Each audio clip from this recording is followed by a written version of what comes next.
Today we're going to be talking about how I would fix one of the weakest products in Apple's ecosystem, which is the Apple TV. Now, this was refreshed earlier this year, and despite the new Siri remote being really awesome and I dig the new design, I feel like the actual box itself did not get the refresh I was really looking for. So, we've got a lot of work to do in this product line, but I think there's a lot of potential involved as well. Let's begin.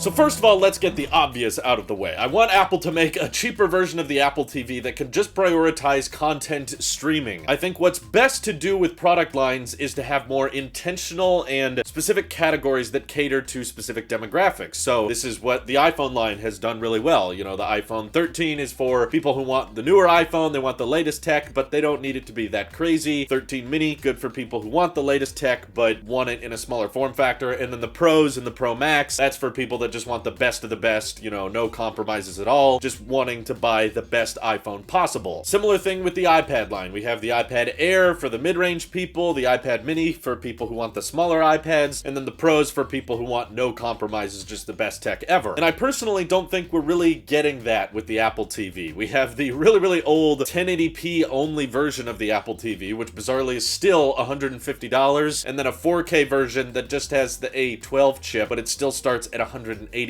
And I think that the problem with the current lineup is Apple is trying to kind of cover multiple bases with a one-size-fits-all approach, and that results in there just being an Apple TV that's supposedly better at gaming than your average streaming stick, but of course nowhere near as good as traditional consoles, although it costs way more than most smart TV boxes that people are buying. So in my view, we need to break this up a little bit so that we can have more intentionality on both sides of the spectrum. The obvious thing I want is an Apple TV streaming stick, but more importantly than the form factor of the actual hardware, I mainly just think we need an Apple TV that starts under $100. We've seen tremendous success with the Chromecast world and Google TV and Roku Fire Sticks, all kinds of accessories that have found ways of making 4K streaming accessories that still have great, you know, surround sound options and HDR options, and they all cost fairly little. And similar to how Apple started with the big ol' HomePod and then didn't see much success, so they started going with the HomePod Mini and saw way more sales, I would like to see Apple make an Apple TV Mini or an Apple TV Nano or an Apple TV Air. I don't really care what they call it, just a TV box with tvOS on it, and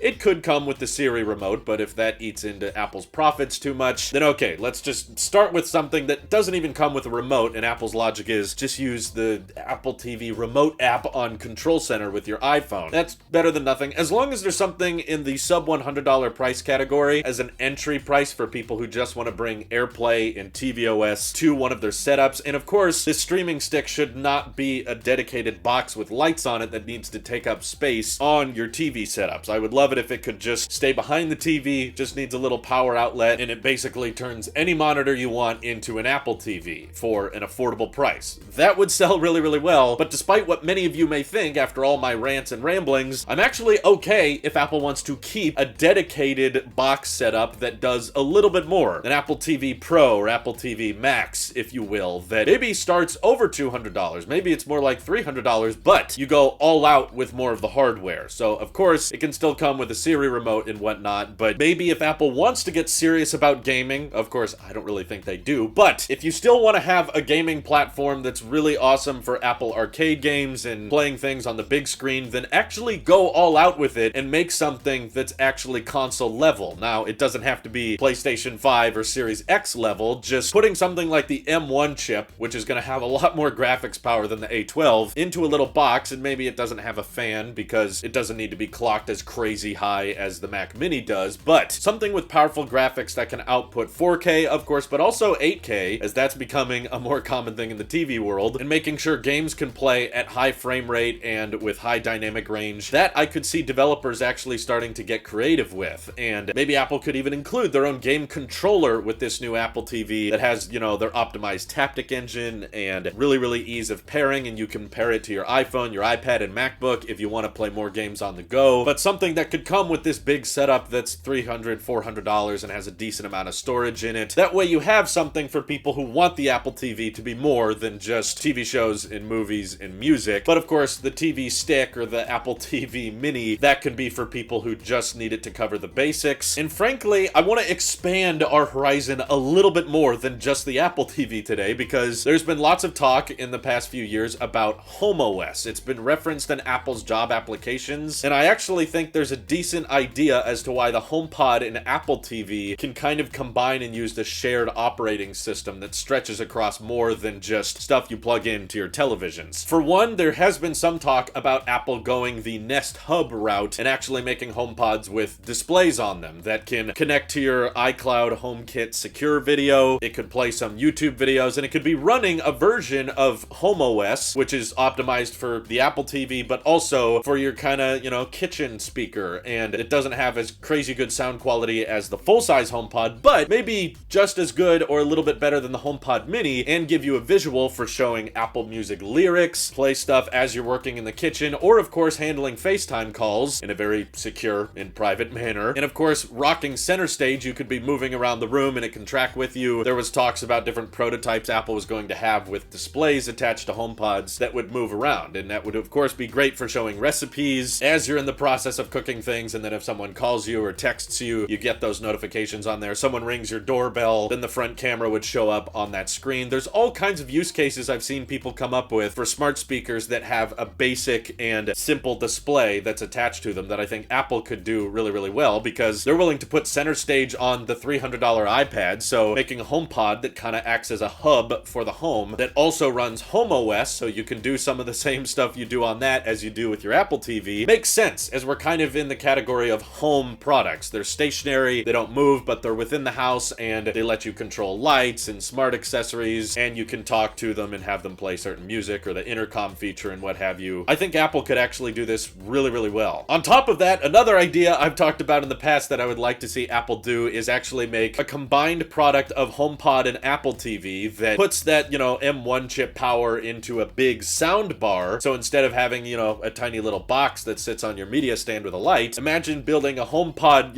elongated version that takes up more space on your media stand, but it's got HDMI in the back, it's got audio inputs for more surround sound speakers, and you can AirPlay to it, but it also has a little center stage camera on the front, so that if someone is FaceTiming the family, you can answer it and instantly have them on the big screen through Home OS, and they can see you, and because it's a center stage camera, you can zoom in on whoever's talking, or you can just include everybody in the shot. That way you have your sound system optimized for your TV, and it would sound really, really good. This could be something more powerful than even the original HomePod, but that same device is also powering all of the content you're watching on your TV. That's what you're playing games on, that's what you're streaming movies and TV shows on. And any one of these accessories should come with, like, Apple TV Plus for a year or Apple Arcade for a year, especially if they want to go bigger on people getting addicted to arcade and playing more and more games. Having that big Apple sound bar that could power everything and also have a camera for that interaction, or even like group meetings, I could see selling really, really well, and people being open to spending $400, $500 on those setups, because they're not just getting a smart speaker and they're not just getting a streaming box, they're getting like everything in one, and of course it'll look and sound amazing. On top of this, what I want more than anything is Apple actually to just enter the TV space. This would probably be a lot more minimal and a lot more clean if Apple just started making TVs. I mean, they've been making 32-inch Pro displays for a couple years. Those have great dynamic range, but they're stupid expensive. Now with mini LED getting more affordable, and they can bring that to the iPad and the MacBooks now, I would love it if Apple just made like a $1,000 or $2,000 60-inch or 75-inch TV that had great speakers built into it, and it just ran Home OS by default. So when you turn on the TV, you're instantly on that home screen, and some of the tiles, instead of being photos and arcade and music, now those tiles are HDMI 1, HDMI 2, HDMI 3, so you can instantly plug in your other consoles or Blu-ray players into this TV that Apple builds from the ground up. If they wanted to get serious about Apple TV, I think making their own TVs would be a good way to go, because they would have the best color calibration, they would be super duper easy to set up. You just power them on, and then you get a little pop-up on your phone and hit okay, that's my Apple ID, that's the Wi-Fi password, and boom, you're basically ready to go. And that setup would be a lot cleaner than trying to navigate all these different HDMI cables and surround sound speakers. Especially with Apple's AirPlay technology, I could see them coming out with their own surround sound system that's like, just put up these HomePods around the room and they'll automatically pair to the Apple TV you set up in that same room, thanks to spatial awareness features, and then you can have Dolby Atmos and spatial audio set up wirelessly, and it would just require so much less setup than current surround sound systems and current TVs, which most of the home theater setups I've seen are still rocking Apple TVs, but they gotta find a place for that little black box. So I gave you lots of ideas in today's video, Tim. You really don't have to do all of them, you just have to do a few. But if Apple was approaching me and saying, Drew, how would you do the Apple TV lineup? How would you fix it? I think combining the HomePod and Apple TV lineup into kind of this shared home ecosystem makes a lot of sense. And on top of that, I would love it if Apple made their own smart accessories, you know, between smart switches or a doorbell or security cameras that automatically work through iCloud secure video and Apple designing their own routers again. I wish they wouldn't have left that field, and I think that there's a lot of potential for this market, especially because of how complicated and annoying it is to set up already. So Apple trying to streamline and simplify that whole process of setting up your smart home, I think could make a lot of sense. But what do you guys think Apple should do? Feel free to let me know your ideas down in the comments below. This is your Apple Sheep here. I'll see you all in the next one.